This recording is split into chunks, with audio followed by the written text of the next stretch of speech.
This is for you if you just got your first school leadership job and you see staff evaluation listed as one of your responsibilities, but you really didn't have much onboarding and are feeling completely lost. I'm going to do a quick general overview just to help you get started. And if you have more specific questions, you can comment or message me so I can help you further. So first you need to get some key information. Who are you evaluating? What's the evaluation rubric? What's the evaluation platform that you'll document everything? And then what are your state or district specific evaluation requirements regarding like informal and formal evaluations, any pre and post meetings as well.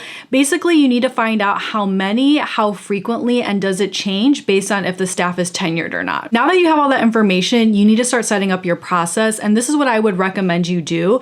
First, you should map out your evaluation schedule for the whole year and go month by month. Basically, for each person, figure out what month you want to do all of their formal and informal evaluations and consider any meetings associated with them as well. This is really going to help you make sure that you meet all of the requirements and you're strategic with your time. Okay, so now review all of the evaluation rubrics and have them somewhere you can easily access, whether it's a folder on your drive or a physical copy, and then take some time to familiarize yourself with the documentation platform too. Just a heads up, if your admin master's program was anything like mine, all we learned about was teacher evaluation. I'm in Illinois, and even our state required teacher evaluation training certification was only tested on the Danielson model for teaching. So in my first year of admin, when I found out that I had been assigned counselors, social workers, and psychologists to evaluate as well, to this day, I don't understand why these other rubrics weren't included in our overall evaluation training. And during that first year, I didn't get any specific district onboarding around it too. That's a whole nother story for another video,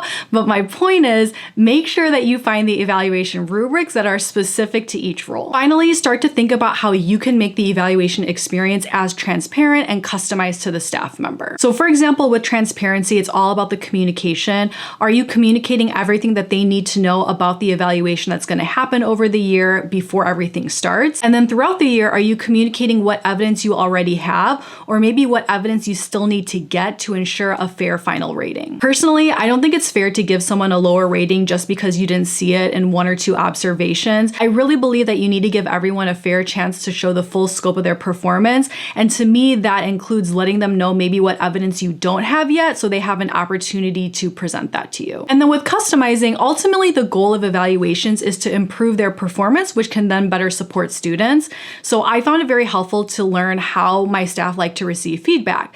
Did they like it in a direct manner? Did they want to read it first so they could process it on their own and then we could discuss it together? Or did they prefer to hear the positives first? Regardless of their preference, the goal is to make sure that your feedback is being heard and implemented.